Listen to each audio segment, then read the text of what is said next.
this video, I share with you the truth as seen and experienced by local Singaporeans. First of all,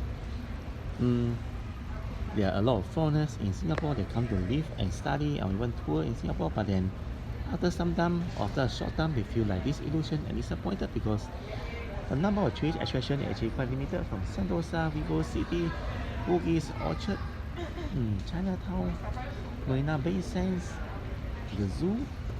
I mean, it's just like maybe 10 to 20 tourist attractions. They can cover this in like maybe 3 to 5 days or even just a second trip. Needs to be more than 80% of the Singaporeans they take the public transport, including the bus and MRT, but they complain about the breakdowns and the delays. And this is actually quite true, but sometimes the bus driver are also reckless and it causes accidents. Next, Singapore women, if they are just in the neighborhood area, they'll just wear t-shirt and shorts.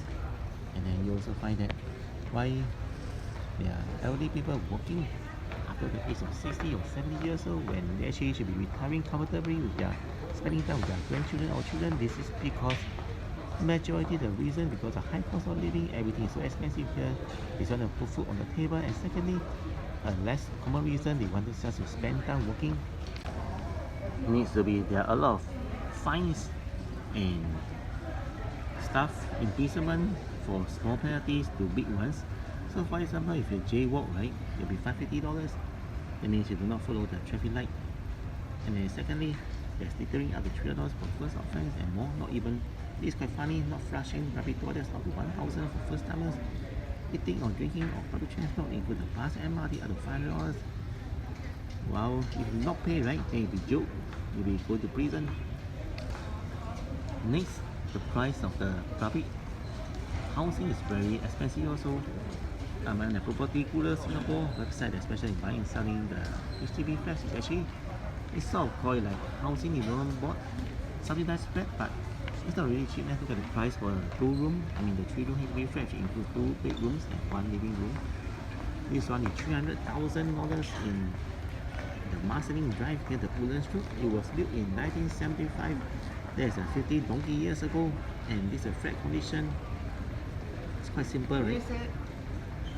But then you know that they have a lease or the rental period of 99 years. I think foreigners don't really know that yet because it started from 1975, right? The time of building. 99 years later, the value of the flat becomes zero, even though you are paying like 300,000 now. Can you imagine how sad the owner will be or the grandchildren will be after 99 years? Next will be in Singapore, the number of China tourists is getting more and more. Even the China workers working in the social markets. Another country that is commonly coming to Singapore will be Vietnam. They work in the hawker center and food court, and they speak Vietnamese among themselves. Because I understand, I have learned Vietnamese before, so I understand them from Vietnam, and also due to the way they speak the language. So this is unavoidable because of the job's nature, and also the employer, they wanted to employ a cheaper labor. And there are lots of China women working in Singapore as a spa provider, as in they provide massage services, and even the new services in the movies area. There are new shops, and all the employees are females, Vietnamese females, aged between like 18 to 30 years old or even slightly older. Next thing, you observe that the Singapore women, they like to cut short hair. I will call it the Hokkien auntie because auntie, right, they cut short hair, but this has been observed for the younger Singaporean women also. They also like to cut short hair. I think there's nothing wrong, there's own preference, but I just find it manly and less feminine. The Singapore guy, if they are in the neighborhood, they just wear t-shirt and shorts, and sometimes you find them wearing this way even in the Orchard area.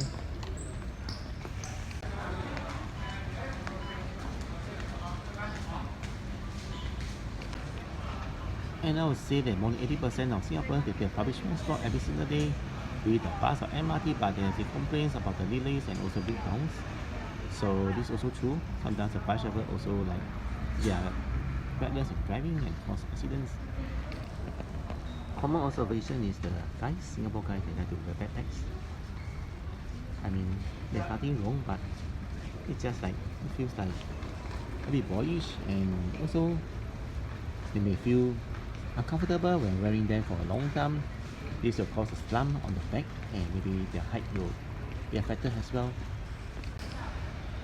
The China people speak Mandarin totally different from Singaporeans, and they like to speak Mandarin by themselves, but they like to speak English with the local Singaporeans, and as a local Singaporean, we know straight away they are not from Singapore. You also find like uncles or aunties over like 60, 70 or 80 years old still working. And this because of the high cost of living, they need to put food on the table. So my friend asked me, how come the food court, there are uncles over the age of 70 still working as a dishwasher or a dish cleaner or some position there? This is a sad truth, but there's nothing we can really change now.